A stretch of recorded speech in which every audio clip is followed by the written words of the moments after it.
numerous things. One of the things is lacking diversity, i.e. being, quotes, too white. And the tournament as well faced another blow as it was announced that rail strikes across the country will be taking place on the 27th of July, the day of the semi-finals. Former Sports Minister Tracy Crouch took to Twitter to highlight the impact of this. She said, "I rarely come on here to burn my bra, but I would wager that this wouldn't have happened during the major men's football tour." I think she's probably right about this, actually. Especially if it affected a likely England game. This punishes women and girls going off to cheer their heroines. Slow hand clap for the men. And, I mean, anyone who's ever watched this show, or me at all, would know I'm not exactly some kind of bleeding heart feminist, but I think she's absolutely spot on, right? It wouldn't have happened. This would not have happened during the semi-final. And if it had happened, by the way, people would be on the streets dragging rail workers to work so that they could make sure they got to the game, right? Anyway, in recent weeks, players have also called for changes to their kit as well, which features white shorts. So, despite the men's kit last year having navy shorts, so to make the women feel more comfortable, especially obviously if they're playing on their period, etc., which is, fair enough, I suppose. The FA refused to make amendments, but said that they would take the comments into consideration, which means they'll do naff all about it, right? But with me to talk about this now and how the Lionesses are doing and the issues that they're facing in football, is presenter Emma Conybeare. Thank you very, very much. Hi. Great to have you on the show. Yeah. So there's a lot to get stuck into here. Yeah. First thing, let's deal with them in order. Is the women's England team too white? Is there a lack of diversity? Is it? I mean, I think when it comes down to players, it's done on skill. You know, it's not done on the colour of your skin at the end of the day. You know, you're part of the team because you're selected, because you're best in the country. That's it. Yeah, and it's even training every day. And the way that stats are done these days and the sheer level of technology involved in football as well. Yeah. You don't get picked for a team unless you're on merit. It's all done on stats over the period and everything like that. Yeah, definitely. It's all done on stats. And, if you're a goalkeeper, how many saves over the year, over the period of the season, and then also the goals. So, yeah, definitely. Let's talk about the kit now. Initially, it kind of raised its head a bit as well over Wimbledon with the tennis, with the women in the tennis as well. And it was one of those things I, as a man, had never thought about, right? Classic. I'd never thought about it. But actually, when I was confronted by it, I thought, that's really obvious. Yeah. Like, that could be an issue. I'm amazed it's not come up before. Now, I'm a bit of a traditionalist. I don't like seeing things change for the sake of it. But do the women's footballers' shorts need to not be white? Look, at the end of the day, if they've raised an issue that they feel uncomfortable wearing white shorts, then I think people need to listen to that. I mean, let's just put it into context, right? They win 8-0 against Norway, right? If one of the females on the pitch starts their period, has a stain, what do you think is going to be in the headline? Not 8-0 win. Woo! It's one of the team members, is on a period. Yeah. I feel as though that periods is not a taboo topic anymore. Well, it shouldn't be. No, I mean... It happens, from what I can gather, Thank you. But, men feel uncomfortable talking about it. Yeah. And even maybe some females. I mean, gone are the days where you could get out your PE class, just be talking to your, male PE teacher and be like, oh, sorry, time of the month. And it's like, OK, you can go, But nowadays, it's just like, we have to listen to that. I think, ultimately, I used to be a swimmer and I used to swim competitively. No. And you just, when you know that it's your, I'm sure many females have been caught out, right? Absolutely. And it's the worst embarrassment ever. When I was swimming, you're always self-conscious all the time and you're not actually focusing on what you need to focus on.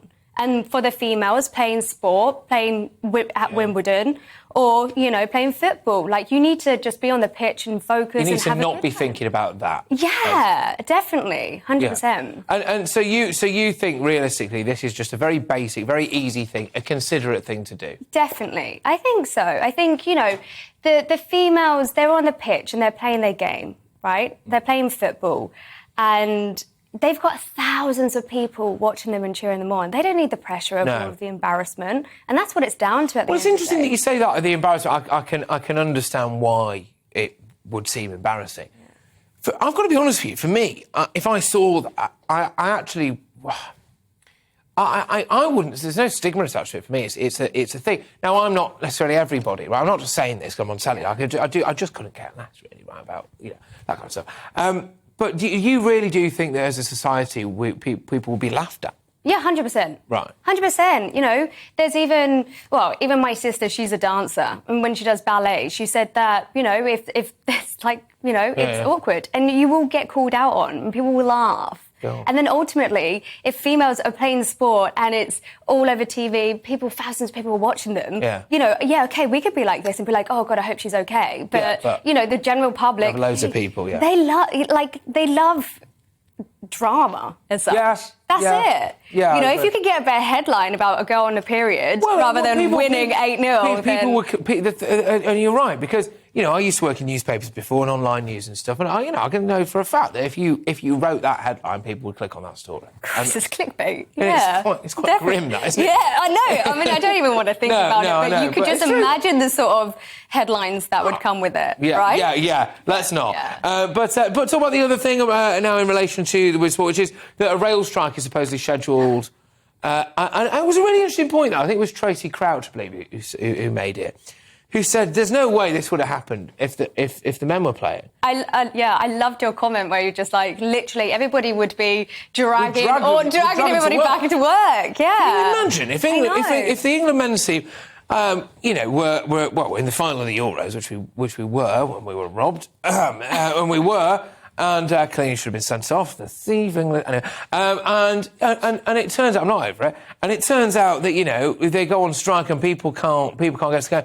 I'd be knocking on the door. I'd find the address of a tube driver. I'd knock on his door and I'd physically drag him into the tube in order for me to get to the game. But that's not going to happen here, is it? I mean, we had the tube strikes, a couple of weeks ago, and it completely disrupted the whole of the UK. It was terrible. And I completely agree with the tweet, because ultimately, female football don't get enough publicity as it is, right? Now they're doing well. This could be the year they could actually be bringing it home. Sorry, I know. That's all right. But they could I'm just happy if something comes home. And then ultimately, it is literally just stopping people supporting the home team. But then ultimately, you've got other countries come to the UK and it's not a good look. It's terrible. They pick moments of maximum inconvenience, which is what I think is absolutely unforgivable with this. I can get... And also, when you find out what some tube drivers are actually on, money-wise... Yeah, no. Striking for 60k, it's quite good money. There you go. But can I just ask you, so I've been to watch one women's football match, and it was Chelsea against Spurs a couple of years ago. At Stamford Bridge. I think it was that time they had the first game of the season at the ground. It was a decent standard, but it's not quite... forgive me for this. It's not quite at the level of the men's game, is it? OK, You're going to get mad off. No, I'm not going to. No. I think ultimately, it's completely different in terms of females and males. But I think the males are a faster pace. There's more action as such. But trust me, the girls go for it. It's brutal. They don't go rolling around. No, they've hurt their toe. There's images everywhere where, females are got blood coming out their faces and they're still going on. They're just no. We're tough. I think she played... It was a Scottish team. I think he might have been Motherwell. And there's a video of this online where she falls over, her kneecap goes around the back of her knee, and she just hammers it back in with her own fist and carries on playing. And then you look at, some of the reasons why blokes go down in the box, and you're I know, a tiny little flick, and that's them rolling over like anything. You know what I mean? Can you imagine if I was out on a first date, right, and I was walking there for someone, and someone brushed past me in a restaurant, and I threw myself on the floor, right? I mean, I'd never have a second date. I don't understand why people do it on the football field. Exactly. Well, come on. I think I'm not trying to say it just shows, males, females. I'm just saying, we're just a little bit more tougher. Certainly.